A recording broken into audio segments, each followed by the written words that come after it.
Hello, this is the Handshake here on New Vision TV with me, Lynn Komjisha, and I'm joined by Paul Busharizi.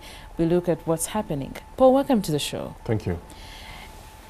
The other day, I sat in jam for 2 hours. Where were you going to? I was from Busega, coming to town. 2 full hours. Was that a weekday or weekend? It was a weekday. Okay. Sorry. Why didn't you jump on the border? You know borders. You really know how borders are. No, I don't. Oh, well. Oh, yeah, yes, you don't. I don't. Well, they're pretty bad. Okay. Just so you know. Cool. Now, I'm wondering, traffic jam is on the rise in the city. Could it be that people are buying more cars? No, I mean, obviously, people are buying more cars. There was a figure many years ago that there were 800,000 cars in Uganda. And this is probably in the late 2000s. That's probably, God knows, maybe even tripled or doubled by now. Hey, that should be a lot. And given that up to now, up to 7 of every 10 shillings made in this economy is made in Kampala, you can expect also the concentration of cars will be in the same proportions in Kampala. So hence your traffic jam. Wow. Yeah. And we're still using the roads that were designed for pre-colonial, before But independence. I mean, I've seen changes here and there. The trying That one-way streets or that kind of thing. No, but the truth is that, okay, one thing is that, of course, you know, we might not feel it, but we're making more money than people were making a few years ago. Cars, okay, now they've done some environmental levies and all, but cars are more accessible than they were, you know, 10, 15, 20 years ago. Yes. So we are importing these cars, we're buying these cars, not to mention the people who bought cars then, they haven't thrown them away, they probably are still in circulation and all that. But specifically for Kampala, I mean, there's an urgent need, like other cities in the world have done, to just restrict the number of cars that come into the city. And someone actually thought the country had grown small. Yeah, no, same size.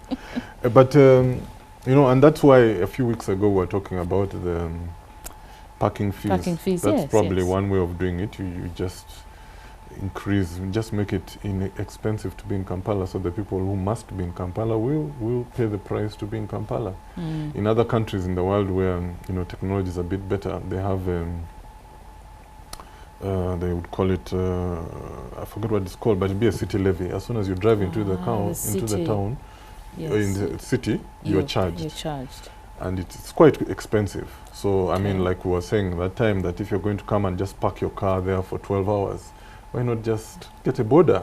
Yeah, I think or a taxi or an Uber now, yes. Borders are quick. Yeah, and get here and do your work and get by. You But also don't need very your car. dangerous. Yeah, well, true, yes. And that's also part of the challenge of this city, that you know, you have your borders who drive as if they are not answerable to the law. So ordinary traffic users are affected, motorists and pedestrians. But the border can knock you off if you're not watching. So, with this traffic jam, what effect does it have on time, on someone's time and fuel? Absolutely. I mean, okay, for the drivers, of course, it costs a lot of fuel. But look, an economy that is on the move, or an economy that is growing, is moving. If it's not, and literally, you're talking about literally moving, people can move. Yeah. If you now cause these jams, it has an effect on the economy.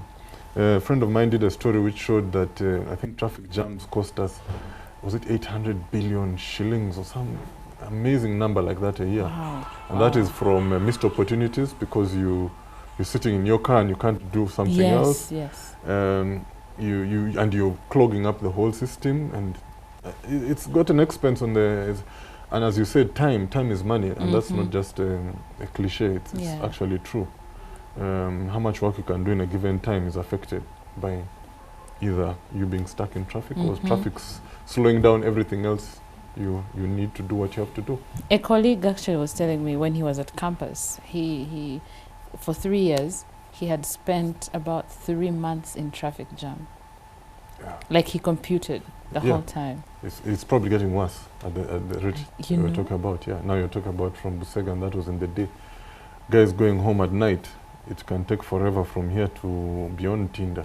So it's something that has to be done. Parking fees is one thing. I think they should not only do that, but they should also ensure all these people with parking spaces charge appropriately. I think we need to get these cars out of this town. Out of the Bring city. in public transport systems and all that kind of this. It's just unsustainable. So it will ease the movement. movement. We need to ease movement. Yeah. And save time Absolutely. and work. It doesn't help if I have a truck and I'm, let's say, exporting or getting something from, and I'm going to sit in traffic between Boyogere and Mukono for 2 hours. Well, it could even be 3 hours. Yeah, which time I could have been way past Jinja and gone, almost getting to the border. It's not efficient. Well, traffic jam for you. I'm sure you know what that means. Some of you are probably watching this and you're seated in traffic jam. It's a pity. But I think we are getting there. With the parking fees, who knows? Things could, we are taking a step, I think. And I hope things work out for us and the economy. Thank you, Paul. You're welcome.